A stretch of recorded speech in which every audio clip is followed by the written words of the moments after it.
So hello viewers, this is Atharva and आज की जो कहानी है वो काफ़ी ज़्यादा इंटरेस्टिंग कहानी है। तो दोस्तों, एक लड़का होता है जिसके घर वाले पूरे धूमधाम के साथ लड़की के घर बारात लेकर जाते हैं और उस दूल्हे का जो लड़का होता है उसकी शादी करा देते हैं। दोनों लड़का और लड़की दूल्हा और दुल्हन बन जाते हैं और शादी करके दूल्हा अपनी पत्नी को अपने घर लेकर आता है। जैसे ही वो लोग घर पहुंचते हैं, जो कि दिन भर का थकान रहता है और घर पे और भी ज़्यादा मेहमान जो होते हैं वो मौजूद रहते हैं, तो समय कैसे गुजर जाता है, शाम ढल जाती है, रात हो जाती है। जब रात होती है तो जो दूल्हे के माता पिता होते हैं वह दूल्हे को अपने कमरे में बुलाते हैं। दोस्तों, उसे जब कमरे में बुलाते हैं तो दूल्हा, अब आमतौर पे शादी होता है तो दूल्हा अपने दुल्हन के अपने पत्नी के कमरे में जाता है, लेकिन उस दिन जब उसके मम्मी पापा उसे अपने रूम में बुलाते हैं तो घबरा जाता है कि आखिर क्या बात है कि आज रात हो गई और मम्मी पापा हमें अपने रूम में बुला रहे हैं। दोस्तों, जब वो रूम में उसे बुलाते हैं तो उसे एक ऐसा सच बताते हैं जिसको सुनने के बाद दूल्हे के पैरों तल से जमीन खिसक जाती है और दूल्हा सोचने लगता है कि आखिर अब वो करे तो क्या करे। दोस्तों, जब दूल्हे को बताया जाता है कि पूरे 15 दिन उसे अपनी पत्नी का चेहरा नहीं देखना है, तो दूल्हा पूरी तरीके से परेशान हो जाता है और सोचने लगता है कि सच में यह कोई प्रथा है या फिर दूल्हा से कुछ छिपाया जा रहा है उसके मम्मी पापा द्वारा। दोस्तों, आखिर यह एक प्रथा थी या सच में कुछ छिपाया जा रहा था? आज यही आप लोगों को बताने की कोशिश करेंगे कि आखिर क्यों एक नई नवेली दूल्हा को उसके ही पत्नी का मुंह यानी चेहरा देखने से मना कर दिया जाता है पूरे 15 दिन तक। आखिर इसके पीछे क्या रहस्य थी, आज की इस वीडियो में हम आपको पूरी जानकारी बताएंगे। दोस्तों, ये कहानी इतना ज़्यादा इमोशनल है, इतना ज़्यादा हार्ट टचिंग है कि जब आप इस कहानी को सुनेंगे तो सच में आप कहेंगे कि क्या कहानी है और क्या एक दूल्हे के साथ ऐसा भी हो सकता है क्या? ये सोचने पर आप मजबूर हो जाएंगे। तो दोस्तों, पूरी कहानी जानने से पहले वीडियो को लाइक कर दीजिएगा और पूरा वीडियो देखिएगा, और ऐसे चाहते हैं कि हम ऐसे ही वीडियो रेगुलर आप लोगों के लिए लेकर आते रहें तो चैनल सब्सक्राइब जरूर कर लीजिएगा। दोस्तों, यह कहानी बिहार के समस्तीपुर जिले के एक छोटा सा गाँव है, टिहरी गाँव, वहाँ की यह कहानी है। दोस्तों, क्या होता है कि उस गाँव में एक फैमिली रहती है जो कि बहुत ही मिडिल क्लास फैमिली रहती है, जो थोड़ा सा छोटा मोटा घर होता है और थोड़ी सी ज़मीन जायदाद होती है, तो उसी में जो खेती वगैरह करके अपनी जीवन यापन कर रहे होते हैं। तो उनके घर में माता पिता के अलावा एक उनका बड़ा लड़का होता है जिसका नाम होता है राजीव। दोस्तों, राजीव जो होता है वो भी मिडिल क्लास फैमिली का होता है और जिसकी उम्र होती है दोस्तों 32 साल। तो उनके साथ अपने घर में अपने फैमिली के साथ रहता है, जो कि वो मध्यम वर्ग का लड़का होता है। तो अपने पैर पे खड़ा होने के लिए, 2 रुपए कमाने के लिए वो नौकरी के तलाश में दर बदर भटक रहा था और उसी दौरान वो बैंकिंग की तैयारी भी कर रहा होता है, जिसके चलते तैयारी के कई साल बीत जाते हैं और उसकी उम्र जो है वो बढ़ जाती है और जो उसकी उम्र हो जाती है वो 32 साल की हो जाती है। रिश्ते नहीं आ रहे थे, बहुत मुश्किल से गुजारा चल रहा था। रोज़ जो माँ होती हैं और उसके 2 दोस्त होते हैं बाकायदा, वो ताने मार रहे होते हैं कि तुम शादी कब करेगा, शादी कब करेगा। और ऐसे ही बातों बातों में 1 साल और बीत जाता है और जो राजीव होता है उसका उम्र 33 साल हो जाती है। तो दोस्तों, जब सुबह होती है, शाम होती है, जब खाने के लिए बैठते हैं उसके मम्मी पापा, तो हरदम वो कहते रहते हैं कि शादी कब होगी तुम्हारी, कोई रिश्ता नहीं आ रहा है, कोई अच्छा रिश्ता है तो करा दें। तो बहुत मतलब जो है टेंशन में चल रही थी ज़िंदगी। फिर क्या होती है कि एक दिन ऐसा आता है कि उनकी जो कोशिश है वो रंग लाती है। एक बहुत ही अच्छा रिश्ता राजीव के लिए उसके घर पर आता है। एक लड़की का रिश्ता आता है जिस लड़की का नाम होता है अंजलि। दोस्तों, जैसे वो रिश्ता आता है, इस बार जो राजीव के मम्मी पापा थे वो कोई चांस नहीं लेना चाहते थे, जैसे कि उसकी उम्र लड़का का भी काफ़ी बढ़ रहा था और वो चाहते थे कि जो है हम जल्दी से इसकी शादी करा के अपने जो सर का भार है वो अपने सर से हटा लें। तो समझ लीजिए कि ये शादी पूरी तरीके से घर वालों को मंजूर थी, देखने से पहले ही शादी मंजूर कर दी जाती है। दोस्तों, होता क्या है कि उसी दौरान लड़की की जो मेहनत है वो रंग लाती है और उसकी जो चयन हो जाता है बैंक के एग्जाम में और उसकी जो नौकरी लग जाती है, तो उसकी जो फर्स्ट पोस्टिंग की जाती है वो होता है आपका दिल्ली में। यहाँ पर लड़की का जो रिश्ता है वो मंजूर हो जाता है, घर वाले मंजूर कर देते हैं, वहीं लड़का का जो जॉब लग जाती है और लड़का दिल्ली चला जाता है। तो होता क्या है कि इन सब बीच में अब जो कि रिश्ता आ गया, तो जो लड़की के मम्मी होते हैं, पापा होते हैं, वो क्या करते हैं कि लड़की की तस्वीर लड़के को व्हाट्सएप के जरिए भेज देते हैं, ठीक है। और उसके बाद ये लोग क्या करते हैं कि लड़की के घर जाते हैं और अपने लड़के के लिए उस लड़की को देखते हैं।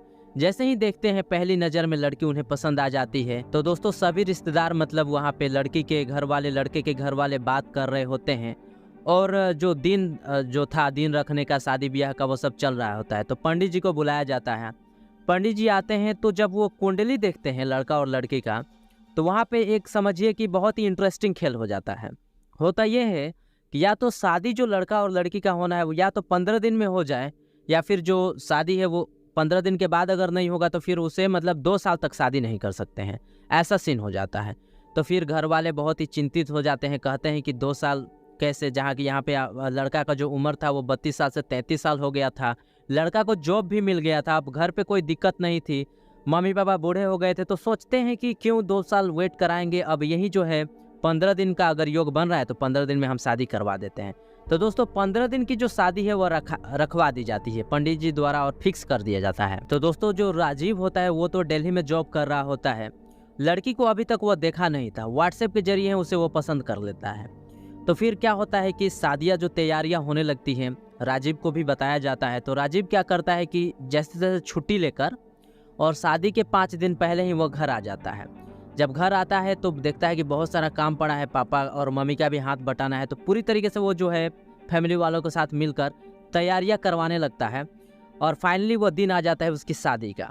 जब शादी का दिन आता है तो बहुत ही हट्टा कट्टा जो कि नौजवान था, देखने में बहुत ही ज़्यादा खूबसूरत था, तो शेरवानी वगैरह पहनता है, पूरे घर वाले मिलते हैं, पूरे परिवार वाले, पूरे ख़ानदान वाले, रिश्तेदार वगैरह सब जुड़ते हैं, मम्मी चाचा फूफा बुआ सभी लोग जो हैं जुटते हैं। और उस दिन बारात लेकर जो है पूरा धूमधाम से कई गाड़ियां लेकर जो है भाड़े पे गाड़ियां लेकर जाते हैं लड़की के घर बारात लेकर। दोस्तों वो अंजलि के घर बहुत ही धूमधाम से बारात लेकर पहुंच जाता है। दोस्तों बारात तो पहुंच जाती है, बहुत ही धूमधाम बान बजाना होता है, डांस उन्स होता है, और लड़का पहुंच जाता है। तो फिर जब वो द्वार पूजा के लिए वहां पे जाता है तो बहुत ही अच्छे तरीके से लड़का का जो द्वार पूजा होता है और बहुत ही धूमधाम से सब कुछ चल रहा होता है। फिर जब लड़का बाराती वहाँ मौजूद होते हैं और जब लड़का को वहाँ मंडप में बुलाया जाता है शादी करने के लिए, तो जब वो मंडप में पहुँचता है तो वहाँ पर वो देखता है कि जो लड़की के जो पापा हैं, उनकी जो मम्मी है, उनकी जो बुआ है और पूरे जो रिश्तेदार है, वो सबका जो चेहरा था वो लटका हुआ था, सबके चेहरे पर उदासी छाई हुई थी, कोई भी खुश नहीं था। तो जब वो राजीव देखता है तो बहुत ही ज़्यादा मन ही मन चिंतित होता है कि आखिर इनकी बिटिया की आज शादी है, अंजलि की शादी है। मम्मी पापा क्या करते हैं कि अपने बेटा बेटी की जब शादी होता है तो सभी लोग खुशियाँ मनाते हैं, तो सभी लोग उदास थे। तो उसके मन में थोड़ा शक होता है राजीव का। वो अपने पापा से पूछता है, बुलाता है करीब अपने पापा से, अपने दोस्त को भेज कर बुलाता है कि थोड़ा पापा को बुला ला। जब पापा आते हैं तो पूछता है कि पापा आखिर सब लोग उदास क्यों हैं, क्यों मुझे बहुत ही अलग नज़रों से देख रहे हैं और पलके झुकाए हुए क्यों हैं, कुछ लोगों का तो आंख में आंसू भी आ रहे हैं, आखिर ऐसा क्यों है, वो जानने की कोशिश करता है। तो जो लड़के के पापा होते हैं, राजीव के पापा, वो कहते हैं कि बेटा कोई बात नहीं है, लड़की की शादी है तो हो सकता है कि अपना बेटी आज उनसे जुदा हो जाएगी, हमेशा के लिए चली जाएगी, बहुत कम मिलना होगा, तो अपनी बेटी के याद में वो सभी मायूस होंगे। ऐसा करके वो लड़के को समझा देते हैं, बुझा देते हैं, लेकिन अभी भी राजीव के मन में कुछ हलचल चल रही थी कि आखिर ये सभी उदास क्यों है आज। दोस्तों उसके बाद शादी की कार्यक्रम को शुरू किया जाता है। शादी गांव में होती है, इसलिए जो लड़की होती है अंजलि, वो अपना जो घूंघट होता है वो हमेशा घूंघट को मतलब गिराए हुए रहती है, अपना चेहरा को तोप कर रखती है। आमतौर पे हम लोगों ने देखा होगा कि हमारे देहात में जब शादी होती है तो घूंघट पे लोग मतलब अपने चेहरे को घूंघट तोप देते हैं। तो ऐसे ही अंजलि जो थी, वो अपने जो घूंघट होती है वो तोप के रहती है। और वहाँ पे शादी होता है, पंडित जी मंत्र का उच्चारण करते हैं, लड़का बैठा होता है, लड़के का जो दोस्त बैठे होते हैं, भाई बैठा होता है, सब लोग जो मतलब चचेरे भाई होते हैं, बुआ का लड़का होता है, सभी लोग बैठे होते हैं, बहुत ही इंजॉय कर रहे थे। लेकिन लड़की के घर वालों की तरफ से कोई इंजॉय, कोई खुशी देखने को नहीं मिल रही थी। मंत्रों का उच्चारण होता है, शादी विधि विधान के तहत शादी भी हो जाती है। अब जब विदाई की बेरा आती है तो अंजलि का विदाई उसके मम्मी पापा कर देते हैं। जब विदाई दोस्तों हो जाती है तो लड़का उसे अपने गाड़ी में बैठाकर अपने साथ अपने जो गांव है वहां लेकर आता है अपने घर में। दोस्तों घर में तो लेकर आ जाता है, करीब 11-12 बजे तक उसकी जो बारात है वह घर पर आ जाती है और पूरा दिन उसके पास समय रहता है। अब दोस्तों आपको तो पता ही है कि जब पहली बार जब दुल्हन आती है तो वो रात जो होता है वो पति का होता है, तो वैसे ही उसका एक समय होता है। उस रात जब हो जाती है, शाम ढल जाती है, सारे काम हो जाते हैं, सब अपने अपने जगह अपने अपने अस्थाई चले जाते हैं। तब क्या होता है दोस्तों, तब जो है लड़का जब अपनी लड़की के कमरे में अपनी दुल्हन के पास उसकी हाल चाल जानने, उससे बात करने के लिए जब जाता है, तो उधर से जो दूल्हे के पापा होते हैं और दूल्हे की मम्मी होती है उसे राजीव करके बोलते हैं कि राजीव बेटा तुम थोड़ा आओ, तुमसे थोड़ी बात है, तुमसे थोड़ी बात करनी है। जब राजीव वो आवाज़ सुनता है कि मम्मी पापा अभी बुला रहे हैं, अब इतना रात गए, करीब 9 बज रहा होता है, तो वो थोड़ा सा सोचता है कि आखिर क्या बात है। तो कहते चलो कोई बात नहीं, कोई बात होगी। वो क्या करता है कि अपनी मम्मी पापा के कमरे में चले जाता है। दोस्तों मम्मी पापा के जब कमरे में जाता है तो मम्मी पापा के चेहरे पर पूरी तरीके से मायूसी छाई हुई होती है। मम्मी के चेहरे से और उसके सर से पसीने आ रहे होते हैं। दोस्तों जब राजीव अपने मम्मी पापा का यह हाल देखता है वो तो सोच में पड़ जाता है कि आखिर क्या बात है कि मेरी शादी के दिन, इतना खुशी का माहौल के दिन, इनके जो सर से पसीने चू रहे हैं। वो मम्मी से पूछता है कि माँ क्या बात है, आप मुझे बताओ कि आखिर आप लोग क्यों ना खुश हो। जब मैं शादी में था वहाँ पर भी कोई खुश नहीं था, और जब हम यहाँ घर आए हैं, आज मेरी शादी हो गई, या आप लोग ही कह रहे थे कि आखिर शादी कब करोगे, नौकरी नहीं मिल रही थी, नौकरी मिल गई, अच्छी लड़की मिल गई, आप लोगों ने लड़की भी पसंद किया, फिर भी आप लोग हमसे क्यों इस तरीके से मुंह मोड़ रहे हैं, क्यों इतने परेशान हैं। तो तब राजीव के जो पापा होते हैं वो राजीव की तरफ चेहरा देखकर कहते हैं कि बेटा शादी तो हम लोगों ने तेरी करा दी, लेकिन हमारे घर की एक प्रथा और एक रिवाज है। प्रथा यह है कि शादी के जो 15 दिन तक जो दूल्हा होता है वो अपनी पत्नी का चेहरा नहीं देखेगा। तो तुम भी जो हो अंजलि का चेहरा 15 दिन तक नहीं देख सकते हो। तब जो राजीव होता है वो थोड़ा शॉक हो जाता है और कहता है कि पापा अगर ऐसी बात है तो आपने मुझे पहले क्यों नहीं बताया। तो उसके पापा कहते हैं कि बेटा पहले भी नहीं बता सकते थे, क्योंकि यह भी हमारे नियम के खिलाफ है, हमारे रिवाज है कि अगर हम पहले बता देंगे तो यह अशुभ हो जाएगा। तो दोस्तों राजीव बहुत सोच में पड़ जाता है, कहता है कि आखिर ये कैसे हो सकता है कि 15 दिन तक कोई अपनी नई नवेली पत्नी का चेहरा ना देखे। फिर वो बहुत ही सोच समझता है, अपनी पापा का चेहरा को देखता है, मम्मी के चेहरा को देखता है, तो एक डर सा उनके चेहरे पे लगता है और उनकी आंखों में एक सच्चाई दिखती है कि नहीं मम्मी पापा उसके सच बोल रहे हैं। तो वो इनकी बात को मान लेता है। तब क्या करते हैं, जो राजीव के पापा होते हैं वो उसे एक काला धागा देते हैं, काला कपड़ा समझ लीजिए, वो काला कपड़ा देते हैं। कहते हैं बेटा इसे अपने तुम आँख में बांधकर ही उस रूम में प्रवेश करना, बहू का चेहरा तुम मत देखना, अगर तुम बहू का चेहरा देख लोगे तो पूरी तरीके से अशुभ हो जाएगी, सब कुछ तहस नहस हो जाएगा, सब कुछ बर्बाद हो जाएगा। दोस्तों ठीक जैसे उसके पापा कहते हैं राजीव वैसा ही करता है, हाथ में कपड़ा लिए और वो चला जाता है। दरवाज़ा खोलता है तो उसकी जो वाइफ होती हैं, पत्नी होती है अंजलि, वो घूंघट ताने ऐसे बैठी होती है। तो जब वो पहुंचता है तब उसकी वाइफ कहती है कि कहाँ गए थे आप इतनी रात को। तो वह कहता है कि मैं, पापा मुझे बुला रहे थे, मम्मी बुला रहे थे, मम्मी पापा के कमरे में गया था। तब वो कहती है कि क्या उनने आप लोगों को सारी बातें रिवाज समझा दी। तो वो कहता है कि हाँ समझा तो दी, लेकिन तुमको कैसे पता। तो वो कहती है कि मुझे भी बताया गया है कि मैं आपकी जो चेहरा है वो 15 दिन तक नहीं देखूंगी। फिर क्या करती है कि जो राजीव होता है वो उसके पीठ के बल बैठ जाता है अंजलि के, और अंजलि जो कपड़ा होता है काला धागा उसे उसके जो आंख पर पट्टी एक बांध देती है। दोस्तों उस दिन करीब आधी रात तक दोनों पति पत्नी राजीव और अंजलि एक दूसरे से हाथों में हाथ डालकर बात करते रहते हैं। और दोस्तों वो इस अंजलि को महसूस कर पा रहा था राजीव, क्योंकि जो उस फोटो देखा था उस फोटो को सोच रहा था, और जो अंजलि की बात थी वो आवाज़ सुनकर वो उसकी वहीं से एक नए जीवन की शुरुआत हो गई थी, एक नए रिश्ते की शुरुआत हो रही थी। और वो सारी चीज़ें उसकी आवाज़ से, उसकी हाथ पकड़ के वो सभी चीज़ें महसूस कर रहा था। दोस्तों रात तो बहुत आसानी से कट जाती थी, लेकिन जब दिन होता था तो इस बात का विशेष ध्यान रखना होता था। जो कि अंजलि होती थी वो कि गांव की एक लड़की थी, लेकिन इसके बाद भी वो हरदम घूंघट में रहती थी। और राजीव इस बात का विशेष ध्यान रखता था कि कहीं चेहरा ना दिख जाए, अगर चेहरा दिख गया तो सब कुछ नाश हो जाएगा, सब कुछ तहस नहस हो जाएगा, सब अंधकार हो जाएगा। दोस्तों होता कुछ ऐसा है कि देखते ही देखते 15 दिन कब निकल जाते हैं ये पता ही नहीं चलता है। तो राजीव और अंजलि का जब वो 15 दिन खत्म हो जाता है तो राजीव बहुत ही उत्सुकता के साथ मतलब अपने मम्मी पापा के कमरे में जाता है और कहता है कि पापा मम्मी जो 15 दिन थे वो 15 दिन पूरे हो गए हैं, क्या मैं इस पट्टी को अब उतार के अपनी पत्नी के पास जाऊंगा। तब जो उसके पापा होते हैं और जो उनकी माँ होती है वो कोई जवाब नहीं देते हैं, वो अपने नज़रें झुका लेते हैं। तब राजीव कहता है कि आखिर क्या हुआ, कोई और भी कुछ उपाय करना है क्या, कोई और भी कुछ पूजा करना है क्या, अगर करना है तो बता दीजिए, ये भी कर दूंगा, जब इतना कर दिया तो और भी कुछ करने में मुझे क्या दिक्कत होगी। तब भी उसके जो मम्मी पापा होते हैं कोई जवाब नहीं देते हैं। तब वो पूछता है कि पापा मम्मी क्या हुआ, आप लोग क्यों नहीं कुछ बोल रहे हैं। तब वो लोग कहते हैं कुछ नहीं, कोई बात नहीं है, तुम जाओ, तुम जा सकते हो।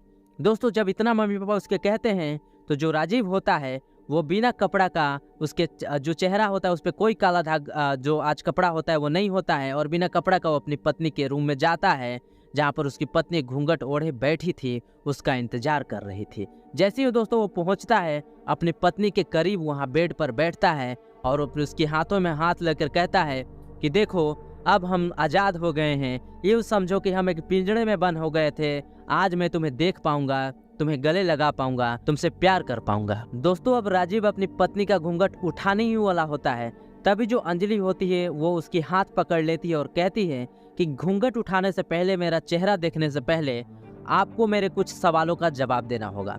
तब वो कहता है कि पूछो, कोई बात नहीं, इतने दिनों तक तो मैंने तुम्हें नहीं देखा, तो एक सवाल के लिए अब क्या प्रॉब्लम है, तुम पूछो क्या पूछना चाहती हो। तब अंजलि कहती है कि आप बताइए कि आप मुझसे कितना प्रेम करते हैं, मुझसे कितना प्यार करते हैं। तब वो कहता है कि अरे पगली, इतने दिनों तक, 15 दिनों तक मैं तुम्हें बिना देखे, तुम्हारा चेहरा, तुमसे बात करता रहा, तुम्हारी आवाज़ से मुझे प्रेम हो गई, तुम्हारे साथ जीने मरने की मैंने कसमें खा ली तुम्हें बिना देखे इतना दिनों तक।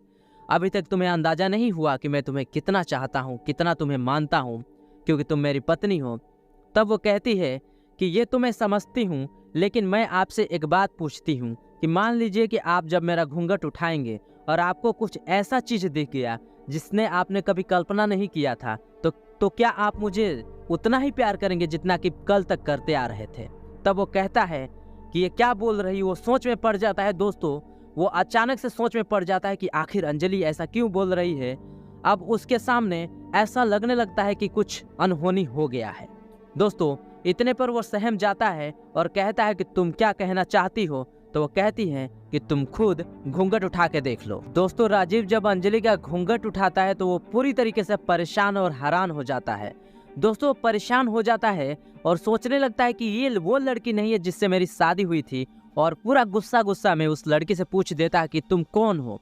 तब जो अंजलि होती है वह कहती है कि मैं आपकी वही पत्नी हूँ जिससे आप शादी करके रीति रिवाज के साथ अपने घर में लाए हैं। तब वो कहता है कि तुम वो लड़की नहीं हो जिसकी तस्वीर मुझे दिखाई गई थी, और बहुत ज़्यादा गुस्सा करने लगता है और चिल्ला कर अपनी मम्मी और पापा को बुलाने लगता है। दोस्तों जब ये हल्ला और शोर उसकी मम्मी और पापा सुनते हैं तो पूरी तरीके से सोच में पड़ जाते हैं और आनन फानन में दौड़ते भागते अपने बेटे के कमरे में आते हैं। जब आते हैं तो कहते हैं कि क्या हुआ। तब राजीव उन्हें कहता है कि आप लोगों ने मेरे साथ धोखा किया है, लड़की किसी और की फोटो दिखाया और शादी किसी और से करा दिया।